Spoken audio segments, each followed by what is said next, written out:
तो अब इंतजार इस बात का है कि जब जेडीयू राष्ट्रीय कार्यकारिणी की बैठक होगी तो क्या वाकई में नीतीश जी ललन सिंह को किनारे करते हुए कमान अपने हाथों में थामते हैं।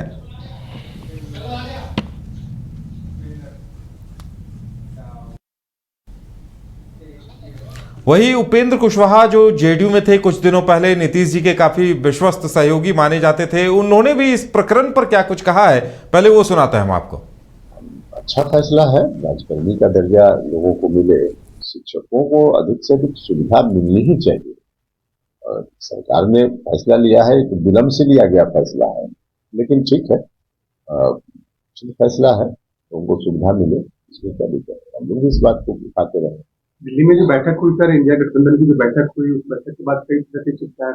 आपको क्या लगता है कि वाकई में जो गठबंधन जो बना है वो मुकाबला करने के लिए तैयार है इंडिया गठबंधन की? अब गठबंधन है ही कहाँ। गठबंधन की मीटिंग हो जाती है जबरदस्ती इधर से उधर लोगों को जुटा कर। और मीटिंग में क्या होता है, इस बार जो बैठक हुई उसमें प्रधानमंत्री पद के उम्मीदवार के रूप में किसी एक नेता ने किसी का नाम प्रस्तावित कर दिया, एक ने समर्थन कर दिया, बाकी लोग नाराज हो गए, उठकर चले आए।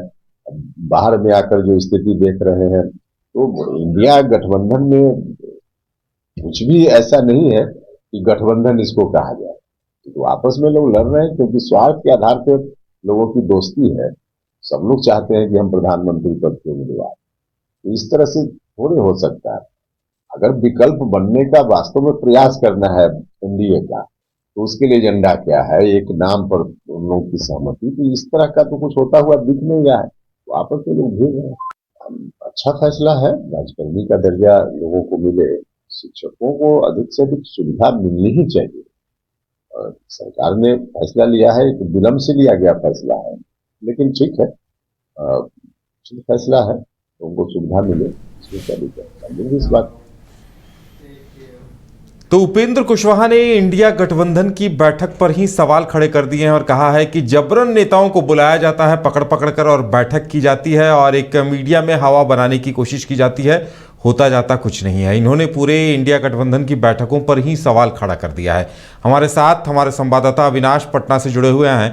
अविनाश, उपेंद्र कुशवाहा सीधे सीधे सवाल इस बात पर ही खड़ा कर रहे हैं कि इंडिया गठबंधन की बैठकें ही दिखावा है और बस एक हवा बनाने के लिए बैठकें की जा रही है। क्या कहेंगे इस पर, क्या लग रहा है बिहार में क्या चर्चा चल रही है इस पर?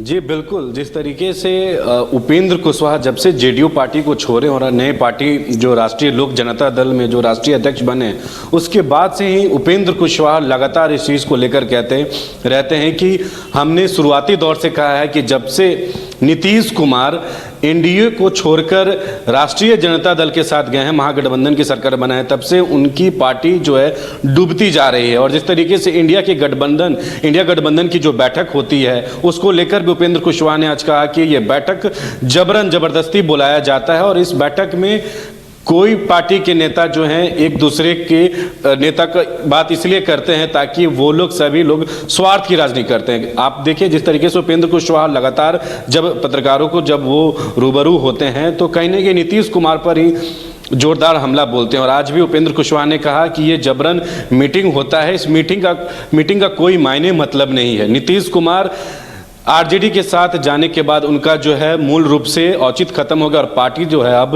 बिल्कुल अंतिम सांस ले रही है। इस बैठक का कोई मायने नहीं और स्वार्थ की राजनीति के लिए इंडिया गठबंधन के नेता एक साथ बैठते हैं और सब एक दूसरे के चक्कर में लगते हैं कि कौन पीएम उम्मीदवार बने।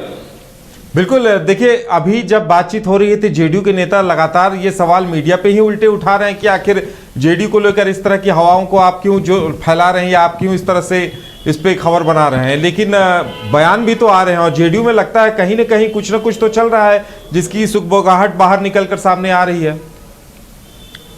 बिल्कुल बिल्कुल, जो जेडीयू खेमे में ये सुगबुगाहट बाहर जो चलकर आ रही है इसलिए आ रही है क्योंकि जेडीयू में जिस तरीके से आज सुबह से ही जो खबरें चली सूत्रों के हवाले से कि जेडीयू के राष्ट्रीय अध्यक्ष ललन सिंह अब राष्ट्रीय अध्यक्ष पद से इस्तीफा दे दिया है, इसको लेकर अब जेडीयू के अंदर ही एक नाराजगी और एक जो है सन्नाटा पसरा हुआ था। हालांकि जो जेडीयू कोटे के जो मंत्री हैं बिहार सरकार के विजय चौधरी, उन्होंने इस खबर के 1 घंटे बाद ही पार्टी ऑफिस में आने के बाद पत्रकारों से बातचीत करते उन्होंने कहा कि ऐसी कोई बात नहीं है, ये अटकलें आप लोग लगा रहे हैं और आप लोग चलाते रहिए। हम लोग को ऐसा कोई पुष्टि खबर नहीं मिला है, ना पार्टी में ऐसी कोई बात हुई है कि जेडीयू के राष्ट्रीय अध्यक्ष ललन सिंह इस्तीफा दे रहे हैं। लेकिन बिहार की सियासत में ये खबरें पिछले 1 सप्ताह से ही चल रहा है, क्योंकि जिस तरीके से अशोक चौधरी से नीतीश कुमार का जो है नजदीकियां बढ़ रही है, वही नजदीकियां ललन सिंह को कहीं ना कहीं जो है एक चोट पहुंचा रही है और ललन सिंह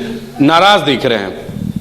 चलिए अविनाश, अब फिलहाल इंतजार किया जाए और देखा जाए कि नतीजा क्या निकलता है। ललन सिंह को लेकर नीतीश कुमार क्या फैसला लेते हैं, इस पर सबकी नजरें टिकी रहेंगी। हमारे साथ जुड़ने के लिए और तमाम जानकारी देने के लिए आपका बहुत बहुत धन्यवाद। तो बिहार की सियासत पर नजर सबकी बनी हुई है, हमारी भी नजर बनी हुई है और हम पल पल की अपडेट आपको देते रहेंगे। लेकिन फिलहाल हमारे साथ इतना ही, हमें दीजिए इजाजत और आप देखते रहिए न्यूज़ बाइस्कोप। नमस्कार।